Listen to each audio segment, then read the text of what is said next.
Hello friends, welcome to my channel. मैं आशा करती हूँ आप सभी स्वस्थ होंगे। आज देखिए जो मैं आपके लिए सीरीज़ लेकर आई हूँ, ये आपके उत्तराखंड इतिहास से रिलेटेड कुछ बहुत इंपॉर्टेंट क्वेश्चंस हैं और ये आपके आज के टोटल 30 क्वेश्चंस हैं। तो चलिए अब हम बिना टाइम वेस्ट करे हुए इन क्वेश्चंस को सॉल्व करते हैं। उत्तराखंड के पंवार वंश का अंतिम शासक कौन था? तो उत्तराखंड के पंवार वंश का अंतिम शासक हुआ करता था मानवेंद्र शाह। ये देखिए बंदी रक्षक 2016 में पूछा गया है। देखिए सारे ही क्वेश्चन आपके प्रीवियस ईयर में कई बार पूछे जा चुके हैं, तो उस दृष्टि से ये आपके लिए बहुत इंपॉर्टेंट होते हैं। उत्तराखंड में बहुप्रचलित शब्द गोरखियानी प्रतीक है। तो जो गोरखियानी शब्द प्रयोग किया जाता था उत्तराखंड में, वो किस चीज़ का प्रतीक है? वह है आपकी क्रूरता का प्रतीक। और आप जैसे कि आप सभी जानते ही हैं कि कुमाऊं और गढ़वाल पर जब गोरखाओं ने शासन किया था, और उन्होंने जो शासन किया था वो कैसा शासन किया था? बहुत ही अन्यायपूर्ण शासन किया था। उन्होंने यहाँ पे बहुत ही अत्याचारपूर्ण शासन किया था, और इस अत्याचारी शासन को यहाँ की भाषा में गोरखियानी कहा जाता था। प्रजामंडल की स्थापना का उद्देश्य क्या था? तो प्रजामंडल की स्थापना का उद्देश्य था जनता को टिहरी राज्य के कुशासन से मुक्त करना। ये भी आपके समीक्षा अधिकारी 2016 में पूछा गया था। पांडुकेश्वर ताम्रपत्र किस भाषा में लिखे गए हैं? तो यह ताम्रपत्र आपके पाली भाषा में लिखे गए हैं। स्कंद पुराण में गढ़वाल क्षेत्र का वर्णन किस खंड के अंतर्गत आता है? तो यह आपके केदार खंड के अंतर्गत आता है। अल्मोड़ा मुद्राएं किस साम्राज्य से संबंधित है? तो यह आपकी कुणिंद साम्राज्य से संबंधित है। कालसी का शिलालेख संबंधित है। तो कालसी में किसका शिलालेख हमें मिला है? तो अशोक का हमें शिलालेख मिला है। तो यह संबंधित है सम्राट अशोक से। अगला क्वेश्चन है, कत्यूरियों की दरबारी भाषा थी। तो कत्यूरियों की दरबारी भाषा संस्कृत हुआ करती थी। कौन कत्यूरी राजाओं की कुल देवी के रूप में पूजी जाती थी? तो कत्यूरी राजाओं की कुल देवी होती थी नंदा देवी। नंदा देवी को यह लोग अपनी कुल देवी के रूप में पूजते थे। गढ़वाल के पंवार वंश का संस्थापक कौन था? तो गढ़वाल के पंवार वंश का संस्थापक था कनकपाल। इसी ने गढ़वाल में पंवार वंश की स्थापना करी थी। नेक्स्ट क्वेश्चन है, ब्रिटिशों ने गढ़वाल कुमाऊं में आधिपत्य स्थापित किया था। तो ब्रिटिशों ने गढ़वाल और कुमाऊं में अपना आधिपत्य 1815 में स्थापित किया था। तो इसका सही ऑप्शन हो जाएगा उपयुक्त में से कोई नहीं। कुली बेगार आंदोलन कहाँ से शुरू हुआ? तो जैसा कि आप सभी जानते हैं, कुली बेगार आंदोलन बागेश्वर से शुरू हुआ था। और ये किस नदी के किनारे से शुरू किया गया था? यह सरयू नदी के किनारे से शुरू किया गया था। और उस दिन क्या था जिस दिन यह आंदोलन शुरू किया गया था?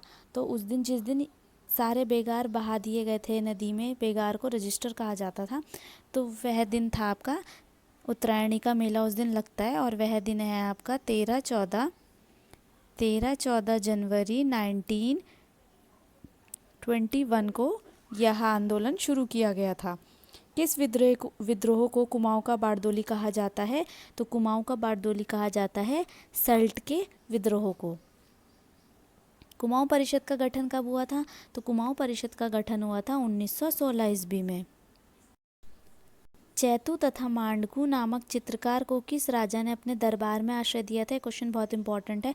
तो चैतू तथा मांडकू ये दो चित्रकार थे, और इनको किस राजा ने अपने दरबार में आश्रय दिया था?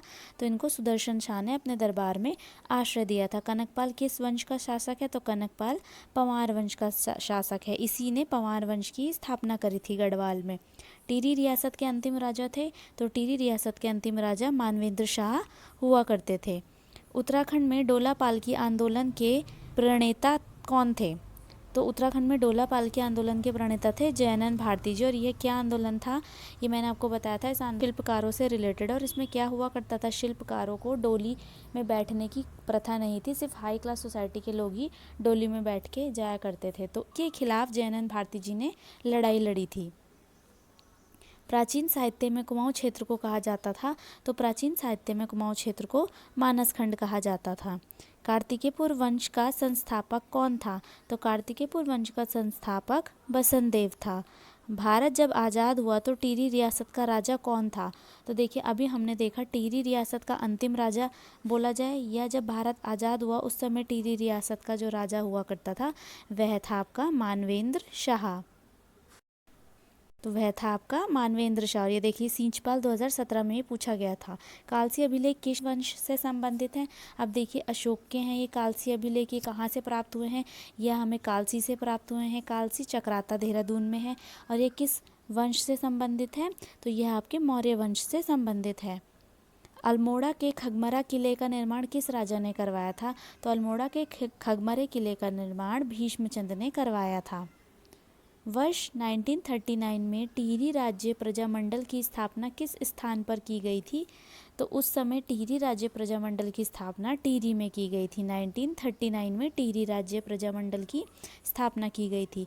वर्ष 1935 में किस पत्र का प्रकाशन अल्मोड़ा से किया गया था? 35 में समता का प्रकाशन अल्मोड़ा से किया गया था। ये क्वेश्चन आपका वीडियो 2018 में पूछा गया था। कुमाऊं में चंद शासन का जन्मदाता था। तो कुमाऊं में चंद शासन कौन लेकर आया था? तो राजा सोमचंद द्वारा ही चंद शासन की स्थापना की गई थी कुमाऊं में। दिल्ली के मुगल राजकुमार सुलेमान शिकोह को किस गढ़वाली राजा ने शरण दी थी? तो इसको शरण दी थी पृथ्वीपाल शाह ने। केदार मंडल पर ललितादित्य के आक्रमण की जानकारी प्राप्त होती है। तो यह प्राप्त होती है हमें राजतरंगिणी से। और आज की सीरीज़ का सेकेंड लास्ट क्वेश्चन है आपका, उत्तराखंड में किस शासन को स्वर्ण युग के रूप में जाना जाता है? मौर्य साम्राज्य को स्वर्ण युग के रूप में जाना जाता है।